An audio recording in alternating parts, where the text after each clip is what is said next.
प्रणमामि जिनेश्वरं प्रतिदिनं प्रणमामि जिनेश्वरं। जो आनंद मंगल चावो रे, जो आनंद मंगल चावो रे, मनावो महावीर प्रभु त्रिशला जी का आया जरि कंचन वरणी काया।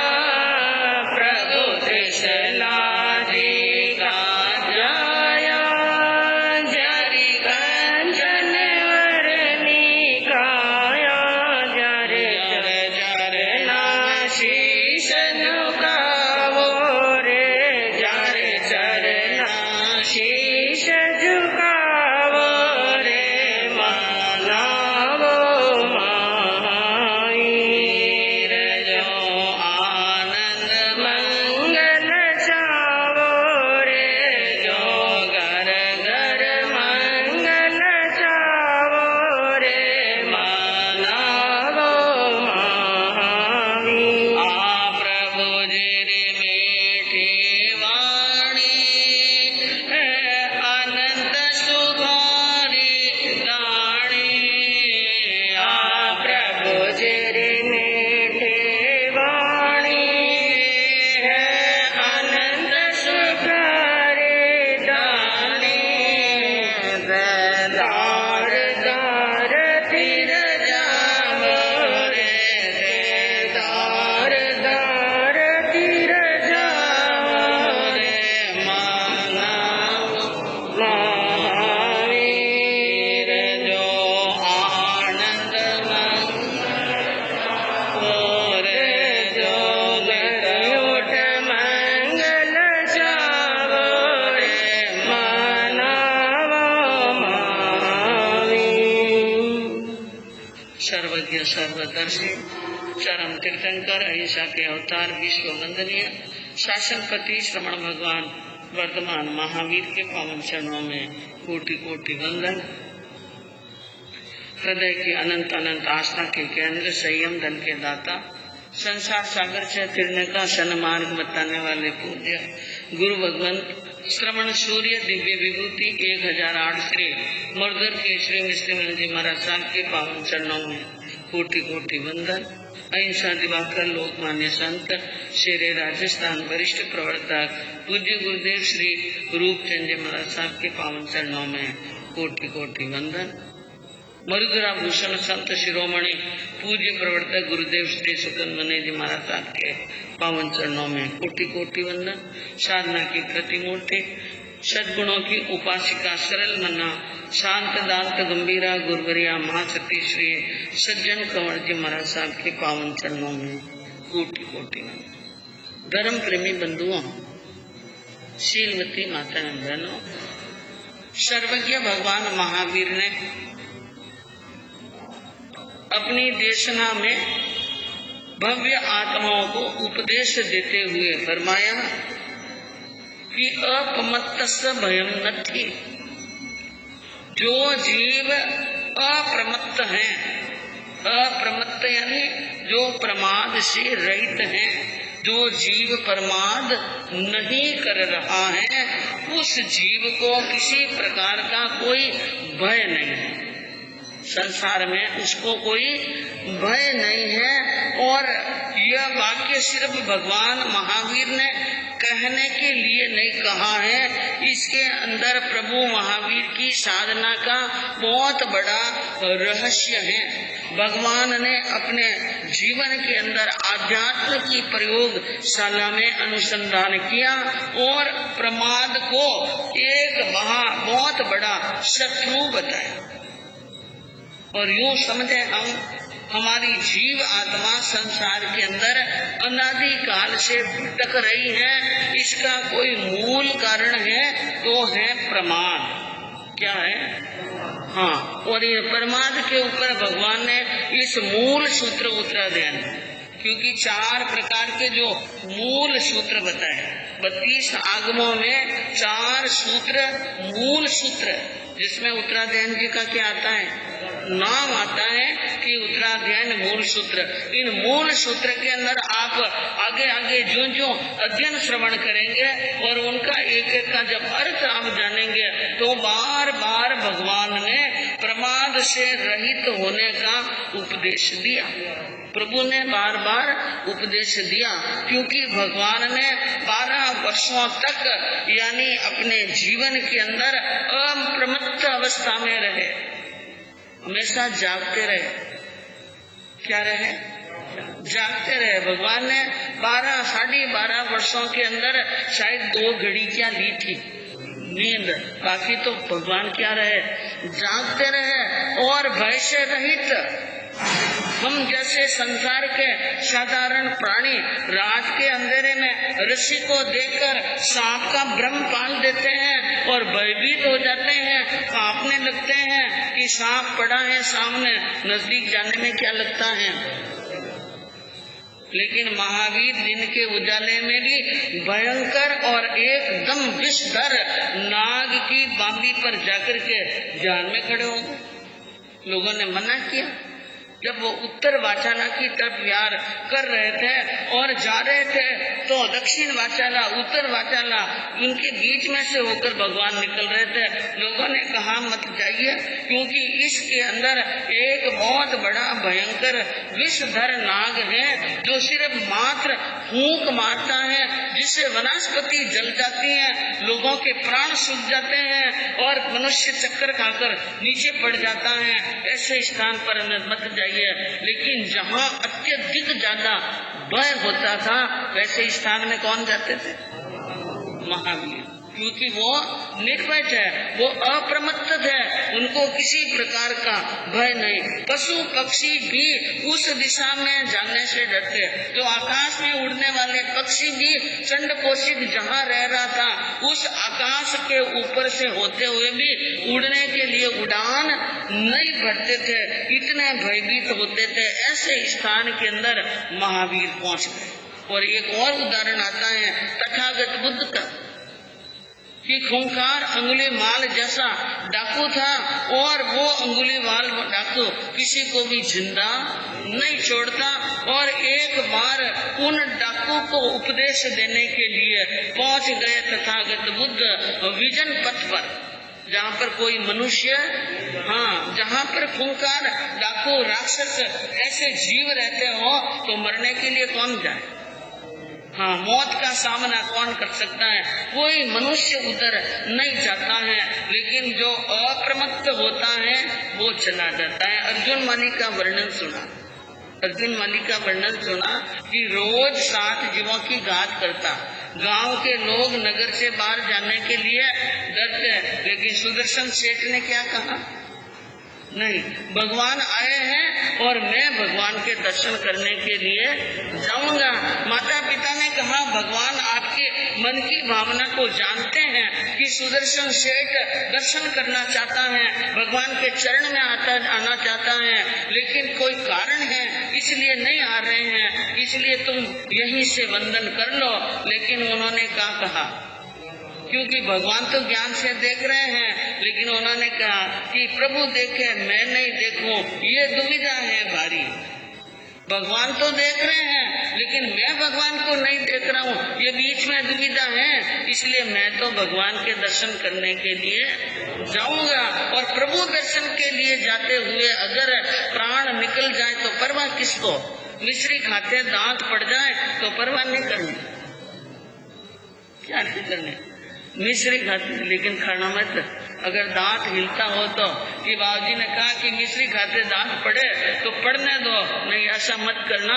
कहने का मतलब यह है अच्छे काम करते हुए अगर प्राणों पर संकट आ जाए तो भी उनको जो अप्रमत्त आत्माएं होती हैं वो सहन कर जाती हैं। तथागत बुद्ध गए और सामने से आता हुआ खंजर लिए आता हुआ वो यानी अंगुली माल डाकू देखा, उसको मन में आया, प्रण को मंजिल मिल गई। सामने आ रहा है तो अब इनको क्या करना है, खत्म करना है। और वो सामने आ रहा था खंजर लेकर, और बुद्ध निर्भय होकर के खड़े हो, कोई डर नहीं, कोई भय नहीं, कोई किसी प्रकार की हलचल नहीं। तो वो बहुत हैरान हुआ।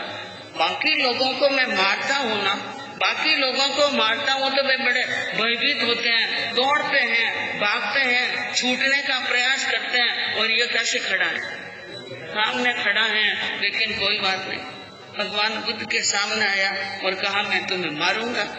कि मार लेना, मारना है तो मार लेना, लेकिन मारने के पहले एक काम करो। क्या? सामने जो वृक्ष हैं उनके 10-12 पत्ते तोड़ कर लाओ। वृक्ष के पत्ते तोड़ कर लाया और कहा ये पत्ते तोड़ दिए ना, अब मेरा आदेश है इन पत्ते को वापिस जोड़ दो।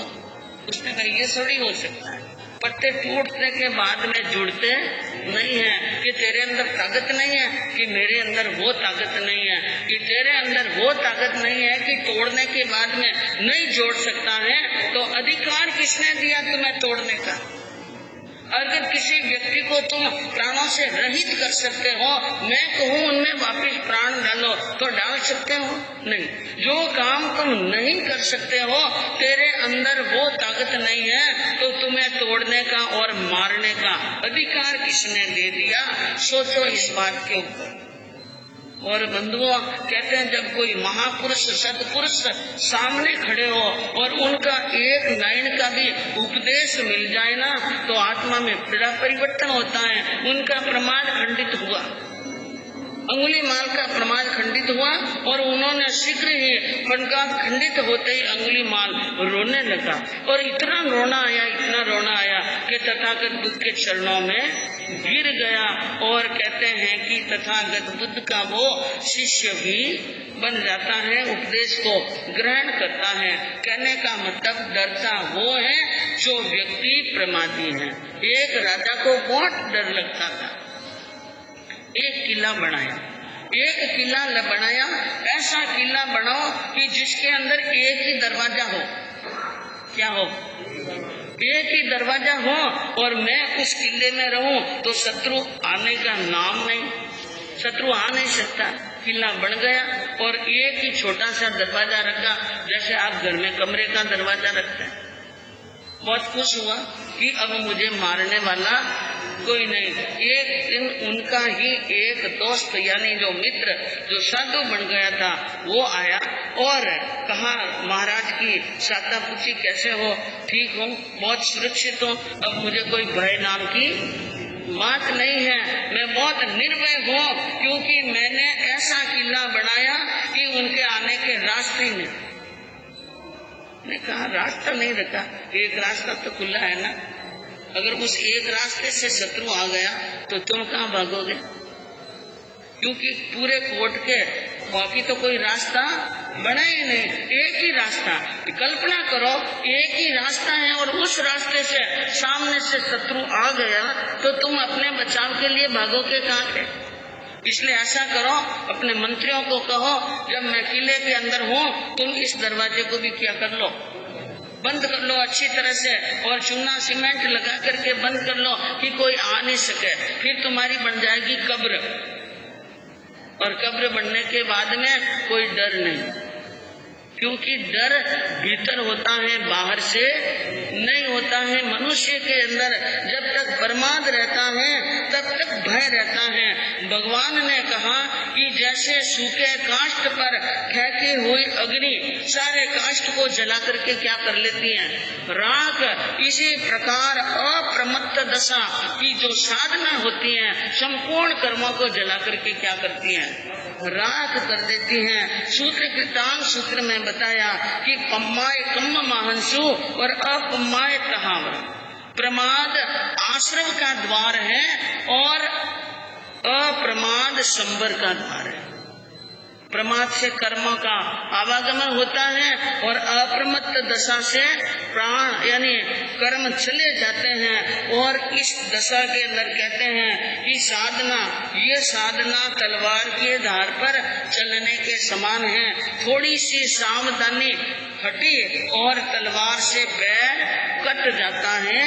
तो भगवान ने कहा इसके ऊपर चलने के लिए जितना होश चाहिए, कितना, तलवार की धार पर चलने के लिए क्या चाहिए, होश, उतना ही होश होना चाहिए साधना के मार्ग पर। क्योंकि एक क्षण की साधना, एक क्षण की साधना संसार के अंदर भटका देती है। जो वर्णन आपने इसी मूल सूत्र उत्तराध्ययन सूत्र के 13वें अध्ययन के अंदर सुना था कि सनत चक्रवर्ती की श्री देवी के बालों की राशि ब्रह्मदत्त संभूत मुनि के चरणों पर, उनके रुष्ट चरणों पर पड़ी और आत्मा डिग गई। क्या हो गई? एक क्षण का प्रमाद आया और अपनी सारी तपस्या को बेच दिया। एक क्षण के प्रमाद से विचलित हो गए और ऐन तट के ऊपर जो मोक्ष के बिल्कुल नजदीक थे और वो आत्मा इस प्रकार गिरी के ठेठ कहाँ पहुंच गए, नारकी। और नारकी भी कौन सी, सातवीं। इसलिए भगवान ने उत्तराध्ययन सूत्र के अंदर ये बताया है कि हे गौतम, भगवान गौतम को संबोधित करते हुए कहा कि तिन्नु सिंह अन्नवहम किम पुण्य चित्त सी तीर मांगो। हे गौतम, तुम पूरे संसार सागर को यानी एक समुद्र को तैर कर बिल्कुल तीर के पास में आकर के खड़े हो गए हो। अभी तुरम पाव गमित, शीघ्र ही इस तट से क्या हो जाओ पार, समयम गोयम माँ कमाए। हे गौतम, एक समय मात्र का भी क्या मत करो, प्रमाद मत करो। तो बंधुओं, ये भगवान महावीर की वाणी है। और कहते हैं कि अडाई द्वीप के बाद एक भारंड पक्षी नाम का पक्षी रहता है, बहुत बलवान। भारंड पक्षी क्या है, बहुत बलवान है, जो अपने पंजों के अंदर हाथियों को पकड़कर आकाश में उड़ सकता है, इतना शक्तिशाली, लेकिन एक क्षण का भी प्रमाद नहीं करता है। अगर वो इतना शक्तिशाली भारंड पक्षी प्रमाद करे तो मौत हो सकती है। इसलिए वो बहुत सावचेत और सावधान रहता है। इसी प्रकार भगवान ने कहा छोटी सी भी साधना आपकी हो, उन छोटी सी साधना में भी अगर थोड़ा सा प्रमाद, कोई आप सोचते होंगे इतनी समाया की, इतनी शांतिनाथ जी की माला फेरी और इतने प्रभु की आराधना की और अभी तक जीवन में चमत्कार नहीं हुआ। क्या नहीं हुआ? क्योंकि हम ऐसे लोग हैं, थोड़ी सा जाप, थोड़ी सी साधना करके हाथों हाथ क्या चाहते हैं, चमत्कार। ये कोई खाने की चीज नहीं है। हाथों हाथ ये जोरदार भूख लगी और घर पर गए और 4 गर्मा गर्मा रोटियां और गर्मा गर्म रोटियां लाकर चौपड़ कर रखी और दबादब 5-10 कवे लिए और पेट भर गया। खाने की चीज नहीं है, ये साधना की चीज है। आपने इतनी समया की, गिनती लगाए तो बहुत सैकड़ों समय हो सकती हैं, लेकिन भगवान ने कहा कि एक समय, सिर्फ एक समय, कितनी, चाहे आप हो चाहे हम हो, हम कोई आपसे दूर नहीं है। आप और हम सबके लिए कह रही हूँ, क्योंकि मैं नहीं कह रही हूँ, ये महावीर कह रहे हैं। ये महावीर कहते हैं जिंदगी के अंदर एक शुद्ध समाई अप्रमत्त अवस्था में कर ले, 15वें भाव में जीव मोक्ष जाता है। कितने भाव में? हाँ, एक क्षण का भी प्रमाद, भगवान ने एक क्षण का भी प्रमाद बहुत घातक बताया है, बहुत ही यानी ऐसा बताया है कि करोड़ों वर्षों की हुई तपस्या और कठोर साधना एक क्षण के प्रमाद के अंदर हम नष्ट और भ्रष्ट कर सकते हैं। तो आपके सामने वर्णन चल रहा है अंजना सती के जीवन चरित्र का।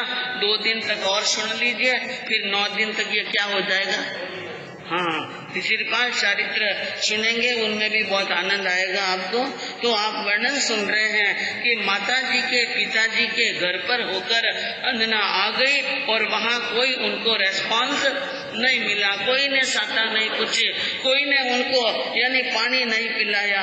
और अब वो भोजई साहब के घर पर, भाई साहब के घर पर आई और भाई साहब के घर आने के पहले भोजई साहब ने दरवाजे क्या कर लिए, बंद कर लिए और जाली में से होकर के बैठे बैठे शब्द सुनाए और कहा यहाँ खड़ा रहने की कोई जरूरत नहीं है, आपको तो शर्म है कि नहीं, लेकिन हम शर्म वाले हैं, हम इज्जतदार लोग हैं और हमारा लोग मान और सम्मान करते हैं। आपने तो इस कुल को यानी पीहर कुल को और अपने ससुराल कुल को दोनों को क्या किया है, लज्जित किया है, इसलिए चले जाइए, आपने अच्छे काम नहीं किए।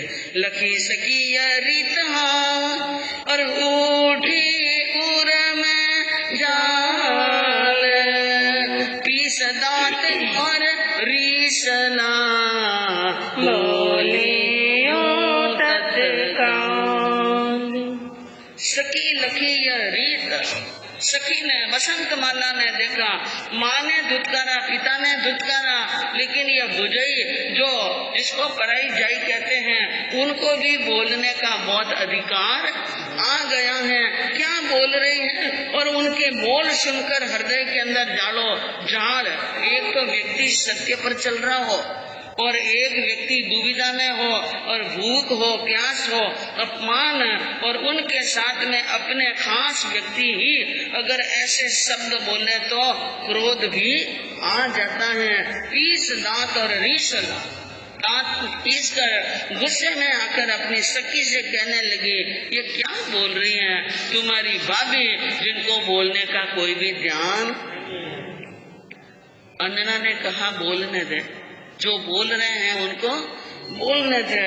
और अंजना ने आगे बढ़कर 2 कदम आगे बढ़ाए और बढ़ाकर बोली अपनी भाभी से, भोजई साथे मारा थारा वचन विचारन बोलो जी, भोजई थे मारा थारा वचन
वचन बोल रहे हैं वो वचन सोचकर बोलो।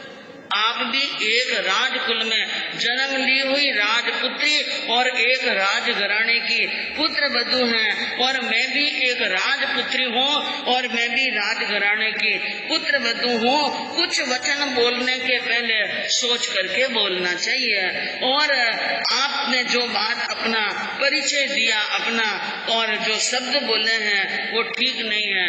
दरवाजा खोलो, अंदर बुलाओ और बैठ करके सारी बात तो पूछो कि आदि से अंत तक हुआ क्या और ऐसी स्थिति क्यों आई, ऐसा नौबत क्यों आई, इसमें मेरी क्या गलती है, सामने वाले की क्या गलती है। पहली बात तो सुनो, उसके बाद में आप लगे तो 100 गाड़ियां दे देना।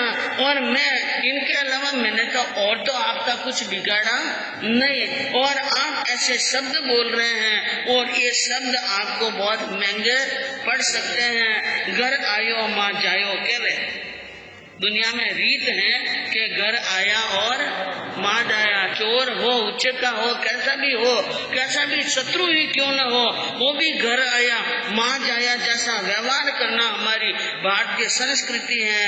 और कुछ नहीं कर सको तो मत करना, जोरदार प्यास लगी है, थोड़ा सा क्या पिला दो, पानी पिला दो और हम पानी पीकर यहाँ से क्या हो जाएंगे, रवाना। लेकिन भुजाई शाह ने दरवाजा नहीं खोला। भाई भुजाई और नणंद के बीच में बातें हो ही रही थी और उतने में भाई वहां पर पहुंच गया। नणंद भुजाई बीच में और आयो आतुर वीर, वीर देख सती अंजना कहे नयन भरनी। नणंद और भुजाई के बीच में एकदम वहां पर भाई शीघ्र ही पहुंच गया और अपने भाई को, सगे भाई को वहां पर देखा, जो भाई उन बहन को बहुत प्रेम करता था, बहुत लाड लड़ाता था और उनके लिए जान भी लुटा देता था। ऐसा जान लुटाए जितना प्रेम रखने वाले भाई को सामने देखा तो आंखों में क्या आ गए, ये आंसू भी बिना मतलब हर किसी के सामने नहीं आते हैं। जब कोई हमारा खास अपना हो और हमारा हितैषी हो तो उनके सामने क्या आते हैं, आंसू। और एक बात और याद रखना, ये दुख और सुख तो आप हो चाहे हम हो, जीवन में आते रहते हैं, क्योंकि हमारे कर्म है तो कर्म के कारण से दुख आते रहेंगे। लेकिन दुख आए, रोना आए तो सामने हर किसी व्यक्ति के सामने मत रोना। अकेले जाकर कमरे में बैठकर एक स्थान पर जाकर के जितना रोना रो लेना, या जंगल में जाकर के रो लेना, लेकिन दुनिया के सामने मत रोना। दुनिया के सामने रोने से इज्जत बढ़ती नहीं है कई बार। हमारी साथा तो नहीं पूछेंगे, हमारे दुख के अंदर सांत्वना नहीं देंगे, हमारा सहयोग नहीं देंगे और हमारी बातें बढ़ाने के लिए क्या हो जाएंगे, तैयार। इसलिए ज्ञानी कहते हैं कि दुख आवे तो भी मुंह हंस करके ही चेहरा बताना। कोई क्या आप तकलीफ आई सा, क्या नहीं तकलीफ, कहीं तकलीफ नहीं आई, कोई तकलीफ है कहीं, अरे इन्हों होती तो मोटा मोटा में आएगी, बात को उड़ा देना। किसी के सामने दीनता, महावीर का वाक्य है, अधीन मन सोचरे। इस ऊंची निचली परिस्थिति आ जाए तो भी अधीन, यानी दीन नहीं होना है, अधीन होकर के आचरण करना है। अब भाई को देखा तो अंजना की आंखों में क्या है, आंसू। और भाई को देखकर डायरेक्ट ही कह दिया, पावोनी अब नीर भाई समान, पावोनी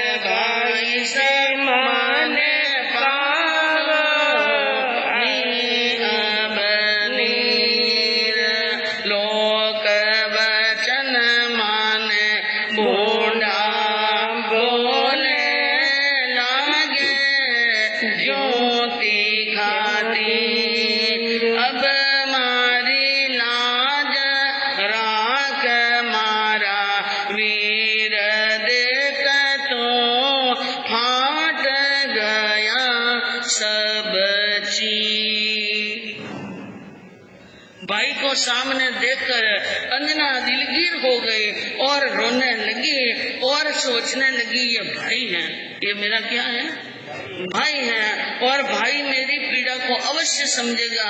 एक ही बात कही, भाई तू मुझे पानी पिला दे, सबसे पहले क्या पिला दे, पानी पिला दे, क्योंकि मुझे तेज क्या लगी है, प्यास, मैं थकी हुई हूँ, दूसरों के वहां पर जाती हूँ तो लोग तरह तरह के क्या कहेंगे, वचन और कह रहे हैं, इसलिए वो वचन सुनकर मुझे मेरी अंदर बहुत तीर लग रहे हैं, कलेजे में चुभ रहे हैं। तू मेरा भाई है और तेरी कलाई पर मैंने राखी, तू थोड़ी राख लाज, क्या रख, थोड़ी मेरी लज्जा रख, और देख हमारे शरीर के ऊपर पहने हुए कपड़े जीर्ण हो रहे हैं, फट रहे हैं, तो कोई नया चीर ला करके दे दे।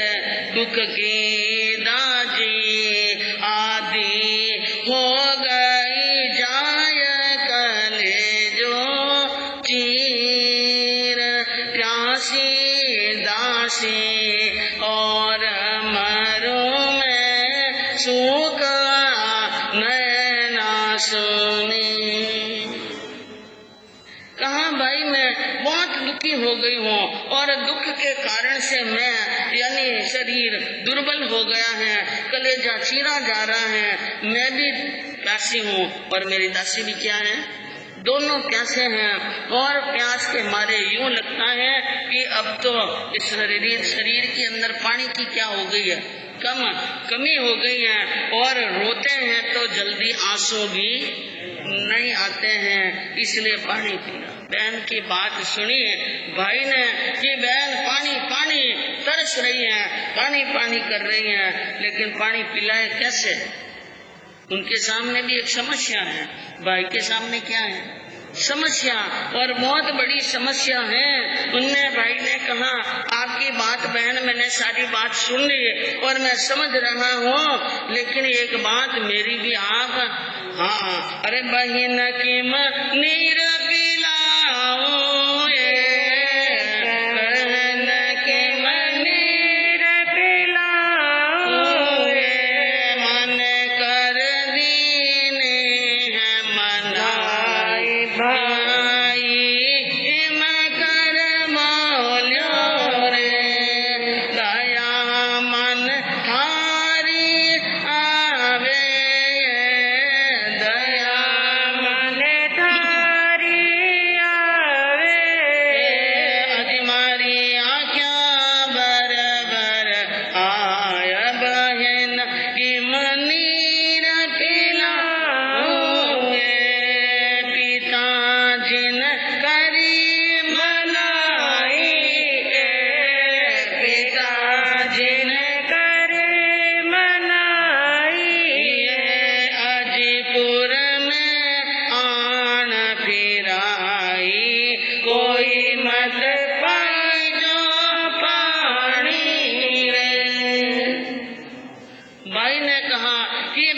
कैसे पा सकता हूँ, मैं पानी नहीं पा सकता हूँ, क्योंकि मुझे तुझे देखकर दया भी आ जाए, आंखों में क्या आ जाए, आंसू भी आ सकते हैं, आंसू आ रहे हैं, लेकिन दया आ भी रही है, फिर भी पानी नहीं पिला सकता हूँ, क्योंकि पिता राजा ने नगर में आड़ फिरा दी है कि अंजना को कोई भी पानी कोई नहीं पिलाना पानी। और अगर राजा की आज्ञा के उपरांत पानी पाए तो आज्ञा भंग नरेंद्राणाम, राजाओं की आज्ञा का भंग करने वाला मृत्यु का इच्छुक होता है, और राजा चाहे तो बहुत बड़ी सजा भी दे सकते हैं। और यदि मैं कहो करूं क्या भाई, भाई यूं बोले, भाई ने कहा बोलो, ऐसी स्थिति के अंदर मैं पिता की आज्ञा का उल्लंघन कर पानी कैसे पिला सकता हूँ। अंजना ने यह बात सुनी कि पिता राजा ने पानी का भी क्या कर दिया, खुद के घर के फोड़ में आने नहीं दिया, अंदर बुलाया नहीं, साता पूछी नहीं, पानी पाया नहीं, न माँ ने न बाप ने और न भुजई ने। और रही बात नगर के लोगों के लिए भी उनके द्वार क्या कर लिए, बंद। किसी को दया आ जाए और आंसू भी आ जाए तो अंदर के अंदर सुखा दो, किसी की आज्ञा नहीं है, राजा की आज्ञा नहीं है कि वो अंजना को नगर के अंदर क्या पिलाए, पानी। अब ऐसी बात सुनी अंजना ने कि पिता ने नगर के लोग